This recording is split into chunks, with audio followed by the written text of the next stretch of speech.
Bismillahirrahmanirrahim və bihi nəstə'in və huvə xeyru nasirin və mu'in. Bu, indiki videonu hazırlamaqda məqsədimiz budur ki, bir neçə gün bundan əvvəl özün əhl-i-sünnə alimi kimi göstərən, amma əslində əhl-i-sünnə ilə heç bir əlaqəsi olmayan Şeyx Ər-Ur adında biri var ki, bu telekanalların birində Əbu Zəhra Nəcdi ilə söhbət eləyir və ona belə bir sual verir və deyir ki, əgər sən bu suala cavab versin, o zaman mən bu verilişdən deyəcəm ki, bütün əhl-i-sünnə hamısı şiə olsunlar. Yəni, o qədər mühüm bir sualdır ki, buna cavab tapmaq olmaz. Sualı da bu cür verir. Əvvəl soruşur ki, Həzrəti Əli əleyhissalam birinci xəlifəyə Əbu Bəkrə beyət eləyib, yoxsa beyət eləməyib. Əbu Zəhra Nəcdi deyir ki, məcbur qalıb beyət eləyib. O da deyir ki, fərz eləyib, mən də razıyam, məcbur qalıb beyət eləyib. Qəbul elədim ki, məcbur qalıb beyət eləyib. O zaman sualım budur. Əli əleyhissalam Əbu Bəkrə ki, məcbur qalıb beyət eləyib, sualı belə verir. Bunu məsum olaraq Allahın vəhyi ilə eləyib, məsum olaraq beyət eləyib, yoxsa öz iştihadı ilə eləyib. Belə bir sual verir və öz fikrinə görə bu cavabsızdır. Əlbəttə, burada bir neçə sözlər var, əvvəlcə gələk onu izah eləyək ki, mənası nədir? Öz iştihadından məqsəd odur ki, yəni öz rəyi ilə, öz iştihadı, yəni öz rəyi ilə bu nəticəyə gəlir. Çünki öz iştihadı olanda artıq xata da ola bilər, düz də ola bilər, səhv də ola bilər. Deməli, bu öz fikrində bizi iki mümkünsüzlük, belə deyək, bunun arasında qoyur. Ya biz burada qəbul eləməliyik ki, Həzrət Əleyhisselam məsum olaraq beyət eləyibsə, onda bu birinci xəlifənin xəlifəliyi qanuniləşir, çünki məsum olaraq ona beyət eləyib. Yox, əgər desək ki, öz iştihadı ilə beyət eləyib, onda belə çıxır ki, düz eləməyib.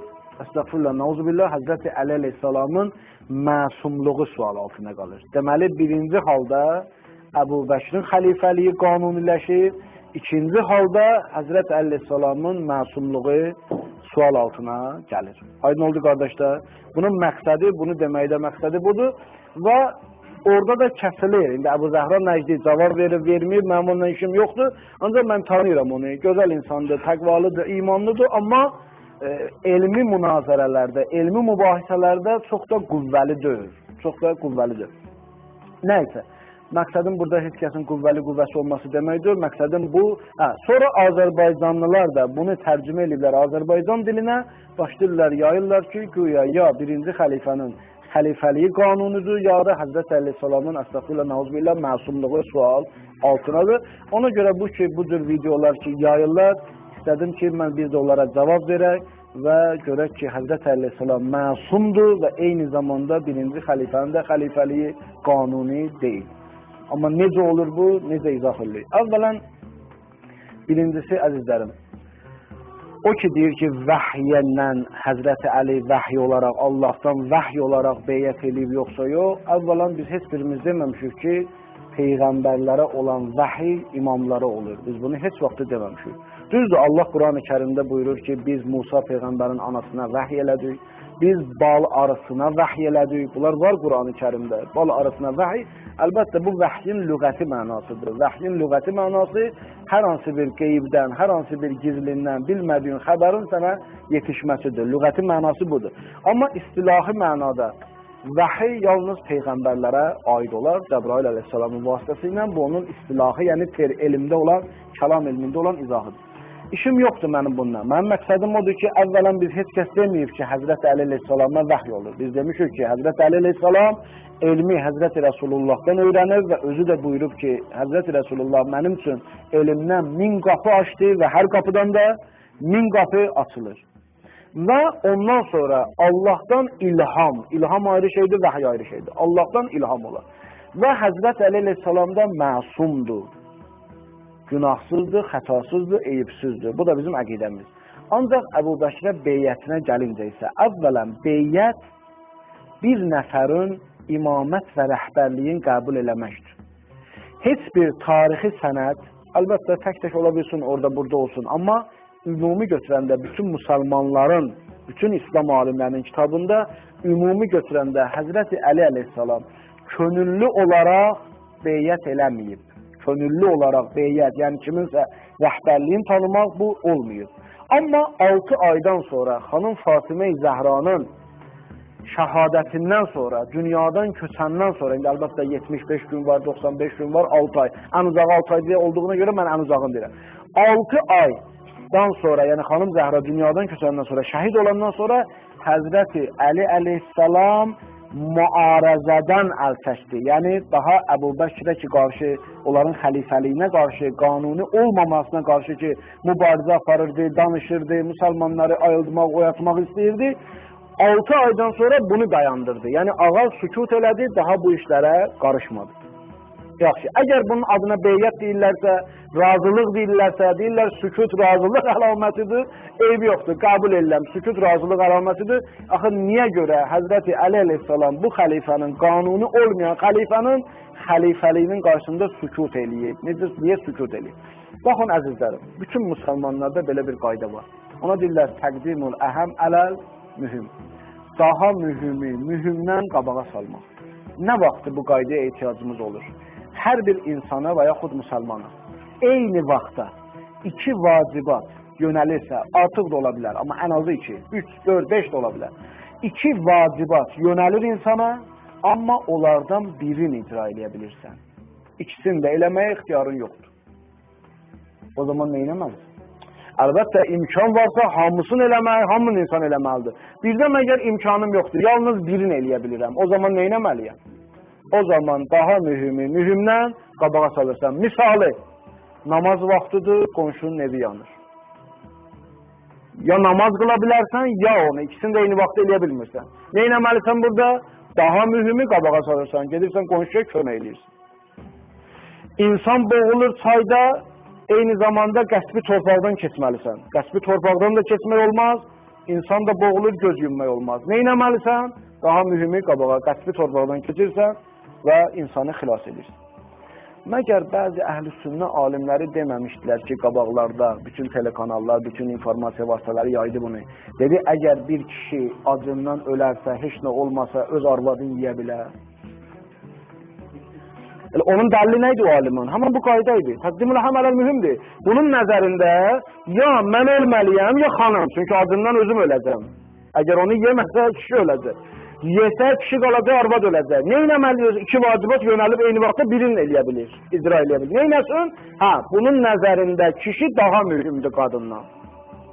Ona görə götürüb onu deyir, bu qaydaya söykənib demişdi. Yoxsa, və yaxud Azərbaycanda elə bəziləri özü şeyx kimi tanıttıranlar ki, şeyx kimi tanıtdırırlar, onları alim kimi tanıtdırırlar, ilahiyyatçı kimi tanıtdırırlar. Onlar deməmişdi ki, əgər acından ölürsə, yanında bir qardaşın, müsəlman ölübsə, ölünün ətini yiyə bilərsə. Bu qaydaya əsasən demişdilər. Başqa qaydələr yoxdur ki buna. Hani sünnə, hani ayədəki bir nəfər ac olsa, öz qardaşını yiyə bilər. Harada var bu? Dəlilləri budur, təqdimul əhəm ələl mühüm, bütün müsəlmanlarda bu qayda var. Yaxşı, Həzrəti Əli əleyhissalam 2 vacibatla üzbəyüz qalıb.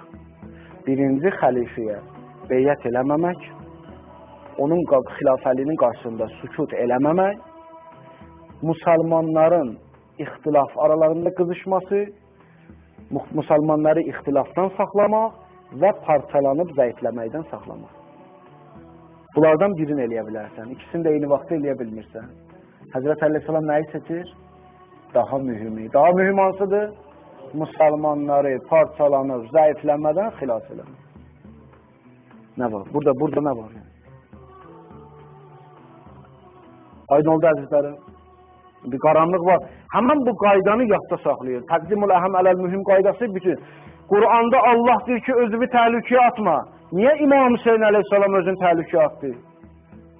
Cavabı.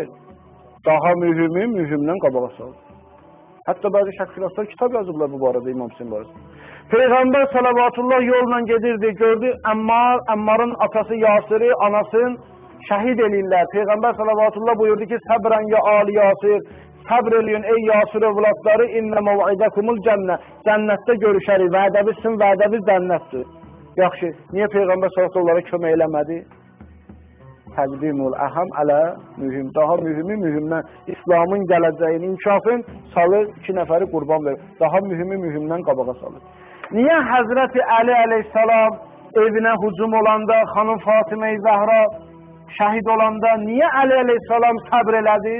Daha mühümdən qabağa və s. Bu qayda əsasən. Biri deyək ki, yaxşı, bu qaydanın Qur'andan dəlili var.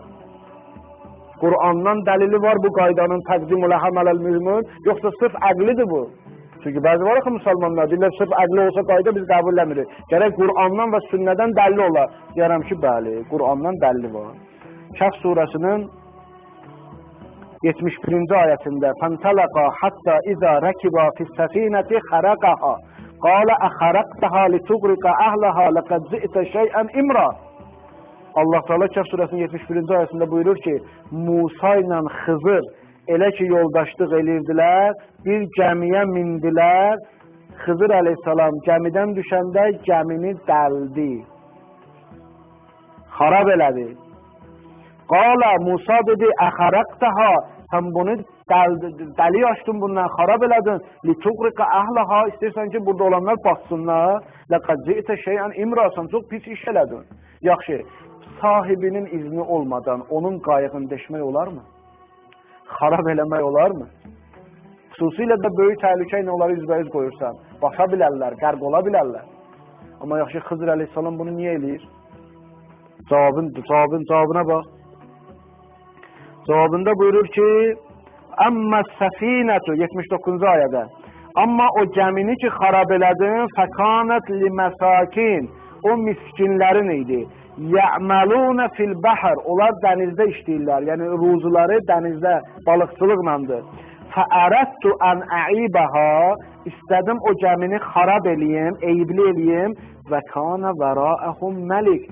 Çünki onların arxasında bir məlik var, padşah var, zalim. Yəxuzu kullə səfinətin qəsba. Çünki bütün gəmiləri qəsb edir. Deməli, iki vacibatın arasındayam. Ya bu miskinlərin səfinəsin, gəmisin, qayığın xarab eləməliyəm, onlar üçün qalsın. Yaxud da eləməməliyəm, qəsb götürülməlidir. Hansı birini seçirəm? Daha mühümdən qabağa sallam. Çünki qayıqdır, xarab eləmişəm, özləri yamaq vurarlar ona, yenə işləyərlər. Aydın oldu qardaşlar, həmən bu Xızır əleyhissalamın Musa'ya və yaxud, indi daha oxumuram, vaxt getməsin, o biri ayəsi ki, bir az yaşlı uşağı öldürdü Xızır. Musa əleyhissalam deyir, sən bunu niyə öldürdün? Deyim, onu ona görə öldürdüm ki, çünki bu ata-anasın salihdir. Ata-anasını yoldan çıxardacaq. Bunu mən öldürürəm ki, ata-anası qoy yoldan çıxmasın, cənnətli olsun və Allah bunun əvəzinə, onun ata-anasına elə salih insanlar verəcək, 70 peyğəmbər onların nəslindən.